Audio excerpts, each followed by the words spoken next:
വലിച്ചെറിയുന്ന കുപ്പികൾ വാരിക്കൂട്ടുകയാണ്. ആകെ തുച്ഛമായ പൈസയ്ക്ക് വേണ്ടിയാണ് മാലിന്യങ്ങൾ, ഒരുപക്ഷെ മനുഷ്യൻ പോലും തിരിഞ്ഞു നോക്കാത്ത, അടുത്തേക്ക് വരാത്ത ചില മേഖലയിൽ കെട്ടുനാറുന്ന, എന്ന് പറയാ വീട്ടിൽ കിടക്കുന്ന എലിയെ ചത്ത വരെ എറിയുന്ന ഒരു സ്ഥലമാണ്. ഡെങ്കിപ്പനി വരെ വരാം ഈ ഭാഗത്ത് വന്ന് നിന്നാൽ. ഇവിടെ വന്ന് നിന്നാൽ ഡെങ്കിപ്പനി വരെ പകരും. ആ സ്ഥലത്തുനിന്ന് അദ്ദേഹം കുപ്പികളെല്ലാം വാരി കൂട്ടിയ കുപ്പികളാണ്. ഇതിനകത്തൊക്കെയാണ് കൊതുകുകളൊക്കെ ഇരിക്കുന്നതെന്നാണ് പറയുന്നത്. കൊതു പെരുകുന്നു. അപ്പോൾ ഇത്രയും പാത്രങ്ങൾ വാരി കൂട്ടി ജാഗ്രതത്തിരിക്കുകയാണ്. ഇവരെ പോലുള്ളവരെ നമ്മൾ അംഗീകരിക്കണം. ഇവർക്ക് യഥാർത്ഥത്തിൽ പെൻഷൻ കൊടുക്കണം, അവകാശം കൊടുക്കണം. ഇങ്ങനെയൊക്കെ ഉള്ളവർക്ക് ഇവിടെയാണ് ഒരേന്ന് ചെയ്യേണ്ടത്. കാരണം നമ്മളെ നാടിനെ സംരക്ഷിക്കുന്ന, നമ്മളെ നാടിനെ ജനങ്ങളുടെ എഴുത്തുപരമായിട്ടുള്ള പ്രശ്നങ്ങളാണ് ഈ പാഴ്സാധനങ്ങൾ. പാഴ്സാധനങ്ങളിൽ കൊതുകുകൾ കയറി ഇരിക്കാൻ സാധ്യതയുണ്ട്. അപ്പം ഒരുപാട് ഈ പാഴ്സാധനങ്ങൾ വലിച്ചെറിയുന്ന സാധനങ്ങളെല്ലാം ഇത് ആക്രമിക്കുക. എന്താ ചേട്ടാ, എവിടെയാ സ്ഥലം? ചേട്ടാ എന്താ പേര്? ബാബുരാജ്. എവിടെയാണ് താമസിക്കുന്നത്? കോളത്തോട്. എത്ര നാളായി ഇത് പറക്കാൻ തുടങ്ങിയിട്ട്? എത്ര നാളായി പറക്കാൻ തുടങ്ങിയിട്ട്? എത്ര നാളായി?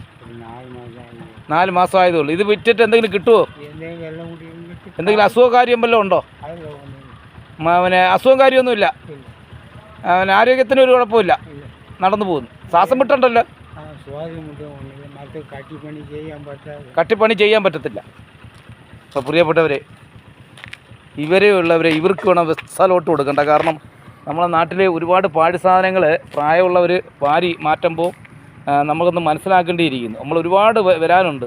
കേരളത്തിലെ ഒരുപാട് ജനങ്ങൾ പല കാര്യങ്ങളും ചെയ്യുമ്പോൾ ഇവരെ പോലുള്ളവരെ നമ്മൾ അവർക്ക് എന്ത് ചെയ്യാൻ പറ്റും, അവരെ ഹെൽപ്പ് ചെയ്യണം ഇങ്ങനെയുള്ളവരെ. കാരണം നമ്മളെ നാട്ടിൽ അവർക്ക് തുച്ഛമായ, എന്ന് വെച്ചാൽ വെറും ഒരു ചായ കുടിക്കാൻ പറ്റുന്ന ഒരു നേരത്തെ ഒരു ആഹാരം, ഒരു കാപ്പുടിയുടെ പൈസ മാത്രമായിരിക്കും ഇതുകൊണ്ട് കിട്ടുന്നത്. നമുക്കറിയാം കുപ്പിക്ക് 1 കിലോ ഒക്കെ തൂങ്ങുമ്പോൾ എത്ര, 1 കിലോയ്ക്ക് കുപ്പിക്ക് എന്താ വിലയുണ്ട് ചേട്ടാ?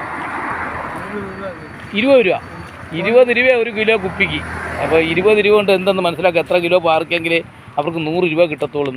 അപ്പോൾ പ്രിയപ്പെട്ടവർ, എന്താ ചേട്ടാ പേര്? ബാബുരാജ് ചേട്ടാ എവിടെയാണ് താമസിക്കുന്നത്?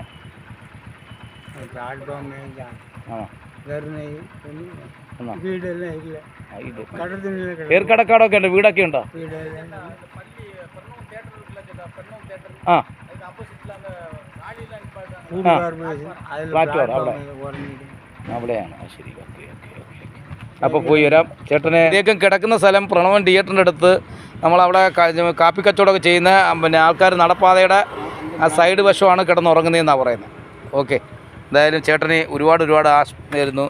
അല്ല, ഈ ചേട്ടനെ കാണുന്നവർക്ക്, പക്ഷേ നിങ്ങൾക്ക് എന്തെങ്കിലും വീടുകളിലൊക്കെ പാഴ് സാധനങ്ങൾ ആക്രിയെ കൊടുക്കലേ ഇദ്ദേഹത്തിന് വിളിച്ചു കൊടുക്കുക. അദ്ദേഹത്തിൻ്റെ ജീവിത പ്രശ്നം നടക്കുന്നേ നടക്കട്ടെ. ചേട്ടനത് ഫോൺ നമ്പർ വല്ലതും ഉണ്ടോ? Okay, thank you.